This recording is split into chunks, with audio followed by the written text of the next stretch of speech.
Good morning. Today I am filming a little what I eat in a day video. I feel like the last one I did these went down really well. You guys found it really helpful. I'm still eating in a calorie deficit. Still going for like high protein meals. Obviously everything's gluten free anyway because I have celiac. So I thought I'd just film another one of these with a bit more kind of ideas for meals I've eaten. So it's actually about 7:30 and I'm going to the gym. This is unheard of. I don't normally gym in the mornings. I normally go in the evening. But I've got a call this evening and I don't want to miss a session. So this is the only way I can fit it in. I've got my electrolytes with me. I've had a coffee and a little protein bar. I really like those UB bars. I don't know if anyone's seen them in Home Bargains. Buy them from there or I buy them on their website. And they're like a gluten-free vegan protein bar, but they're kind of like a little chocolate bar. They're only 99 calories, 10 grams of protein, which I think is quite good for something so small and low calorie. And they're really tasty, and for me it just gives me that little something to like perk me up a bit before the gym, because it's too early for me to eat. If I ate something now I'd probably throw it back up again. So yeah, I'm gonna go to the gym, get my workout in. I'll try and film some bits of my session. I don't know how interesting that is for you guys, but I'll give it a go if I remember. And then we'll come back and we'll get some real food, because I imagine by that point I'm going to be pretty hungry. Ew. After that extremely rude awakening, finding out that my car was actually still frozen, I headed off to the gym, and today we were doing mainly an upper body session actually. So I was working on my overhead press and oh my goodness, everything felt so heavy at this time in the morning. But yeah, this is just a little insight into the gym. It's actually owned by my partner and it's a really, really cool facility. We do like group personal training sessions and they are super fun. Now this was the finisher and in my head I was going really, really fast, but apparently I was actually going very slowly. But there we go. So I did a little bit jumping around, bit of lifting some weights, and then realised I was definitely not a morning gym person. Right, I'm back from the gym. Did get myself a little cheeky coffee. And I also popped in Sainsbury's. Don't really have much food in the house. So for dinner, I've got some mince in the fridge that I'm going to try and make Bolognese with. So I picked up a few bits for that. I normally buy cheap tomatoes, like tinned tomatoes, but these, they are just so good. I picked up some Sainsbury's spaghetti, although this was 75p, now it's 90p.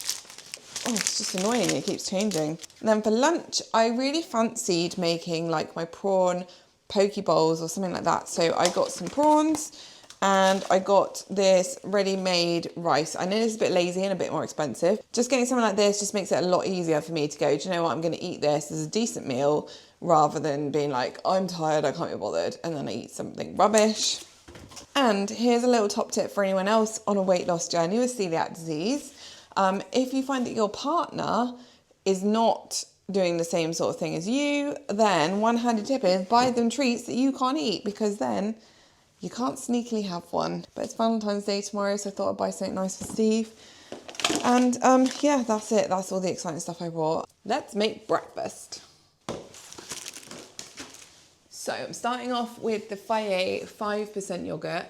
I normally have the 0% one, but I thought I'd try this and I find it tastes so much better. It's really creamy, so I'm gonna go in with some of that first.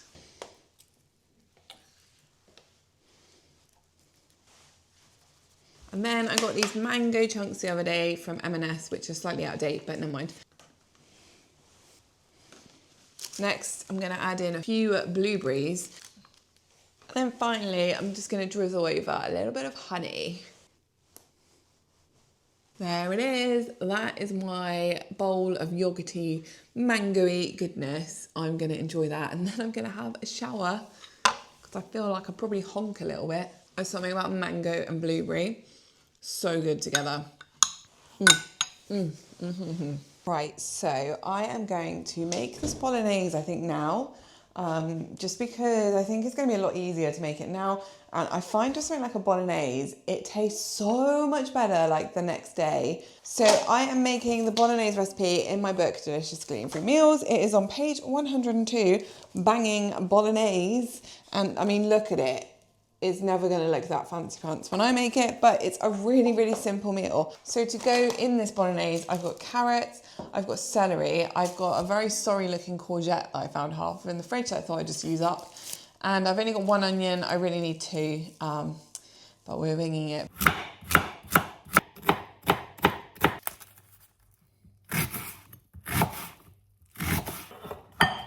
I've chopped up all my veg nice and small, and now I'm going to basically fry that off, add the mince, add the tomatoes and everything else, and just let it cook. The job for the big boy pan today.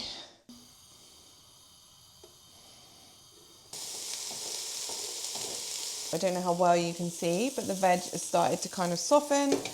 Oh, the time is going off. So then I'm going to add in about a tablespoon of oregano. And then I'm going to add in even more basil. Now, I'm trying to keep my calories down, so I'm using a lean beef mince, which is absolutely fine.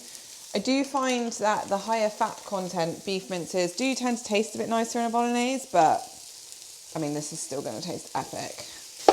Okay, let's try break up this beef mince a bit. Oh, this is very awkward doing this one-handed. So you can see that the beef mince is nice and brown, the veg is all cooked.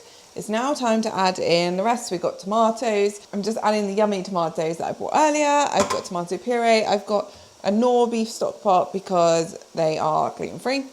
And yeah, let's add it in and get this bolognese cooking.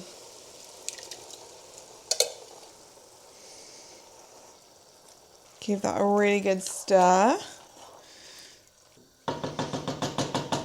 Now I'm just going to pop this onto the smaller hob at the back of the oven, and I'm just going to leave it on a really low simmer for at least 45 minutes. Oh my gosh, the sun has come out. That sun is so nice. Making a sort of version of my prawn poke bowl with kind of what I have in the house. So it's like, it's sort of a version of it, but it's probably not that similar. I'd normally put spinach in this, but I only have romaine lettuce, so that's what we're going for. I've also got some little cucumbers, so I'm gonna chop them up as well. Okay, so I've got my warm edamame beans, and then I'm gonna eat the whole pack of this, so cold prawns. And then we've got the sticky rice. Try and fluff it up a bit, but just gonna sort of dump that in the corner. I'm also gonna add some kimchi. I love this stuff. So my bowl is looking pretty full right now. Okay, I'm gonna make a dressing. So I've kind of got this half a lime, which was looking very sad in the fridge. Tamari, some gluten-free soy sauce. A very small splash of white rice vinegar. Gonna add a really tiny bit of this sriracha. This is the Aldi version and it is so spicy. Some toasted black sesame seeds to finish it off. It's an absolute beast. Look at it. Gonna eat this and then plow on with some laptop work because I am just feeling really behind. So yeah, that's what we're gonna do. So I'm sort of having like an al desco lunch today. But here is the poke bowl dreams, ready to do a bit of work. After eating lunch, the bolognese was ready, so I portioned it up. I put 3 portions in the freezer, which I labelled, and then I put the other portion in the fridge ready to heat up later on. While I was doing my work in the afternoon, I always get a bit peckish, so I made an options hot chocolate, and I found this oat drink in Lidl. I think it was on special, but it's gluten-free, so I thought I'd chuck some of that in. And then it was time to start plating up dinner later on, so I decided to weigh out my pasta, and then I just give Steve basically double what I have, but I bulked mine out with vegetables so that I didn't feel like I was skimping out. Tender stem broccoli is obviously the greatest vegetable of all time. And then I just heated up this bolognese in the microwave, plonked it onto our dinner plates, and it just made dinner nice and quick and easy to make after my call because it was quite late by this point and I was very hungry. Spaghetti bolognese is dished up for dinner. This is mine versus Steve's. So Steve's actually looks like a normal portion of pasta. I didn't have a huge amount of calories, so I had a smaller portion of pasta and some extra broccoli, but this is going to be so good. Once I tracked everything in MyFitnessPal, it turned out I did have more calories left than I thought, so instead of extra pasta, I saved myself for this delicious gluten-free twirl. And that's it for my what I eat in a day. I hope you enjoyed it.